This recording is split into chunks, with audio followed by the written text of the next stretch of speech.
I get you're staring at a list of specs that look like they belong on a sci-fi ship and wondering if you're about to drop a month's rent on a box that will sit idle in a corner.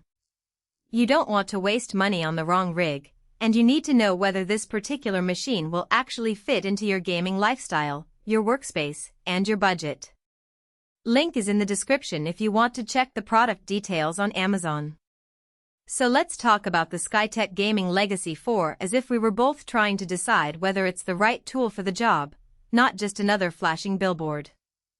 First off, the Legacy 4 is built around a Ryzen 9 9950X3D and an RTX 5090. Those parts are top tier even by today's high-end standards, which means you're not just buying a fast PC. You're buying a system that can actually sustain 4K frame rates in titles like Cyberpunk 2077 or Starfield when you crank the graphics up to the max. That sounds great in theory, but the real question is how that power translates to everyday use. If you're the kind of gamer who streams while you play, or you want to dabble in content creation, rendering video, doing 3D modeling, or running virtual machines on the side, this kind of headroom is genuinely useful.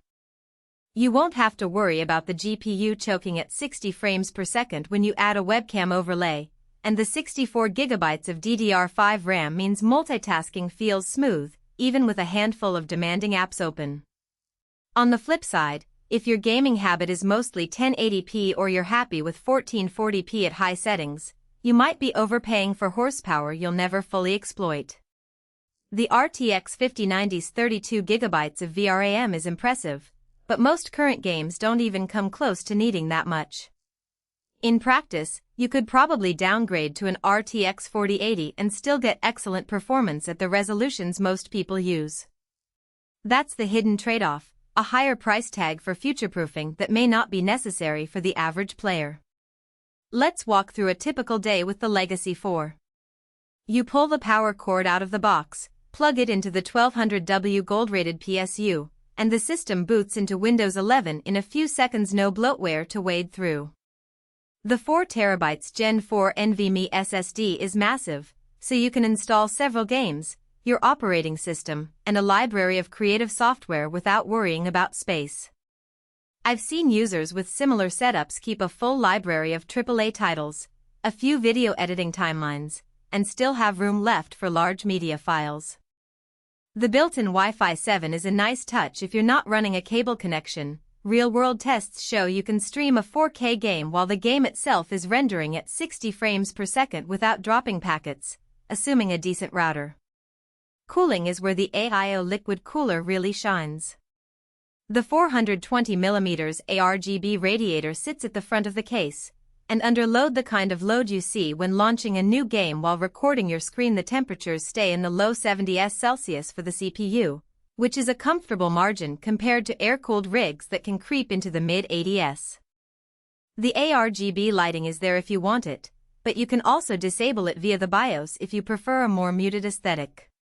Noise levels are respectable. The pump hums lightly, but the fans only become audible when the system is under heavy stress, which is usually only during long gaming sessions or heavy rendering.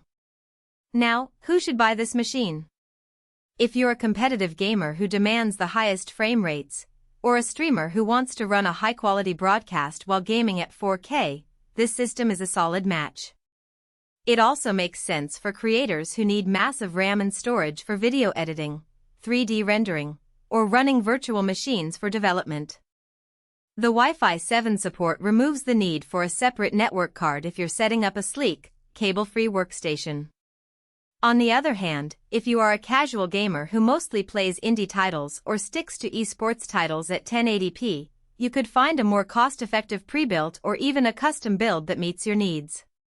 The high-end components will still deliver superb performance, but you'll be paying a premium for headroom you'll rarely tap. There are a couple of practical weaknesses to keep in mind. First, the power supply is massive. 1200W is overkill for most configurations, and it adds both weight and size to the chassis. If you have a compact room or a limited desk space, the tower might dominate the area. Second, the system ships with Windows 11 pre-installed and no bloatware, which is a plus, but you'll still need to spend time installing the games and software you want. That's not a flaw in the hardware, just a reminder that you'll be doing a bit of setup work before you can hit play. Finally, the price point is high. The headline specs attract attention, but the total cost can be a barrier for many. If you're not comfortable spending several $1,000s on a single pre-built, you might want to think.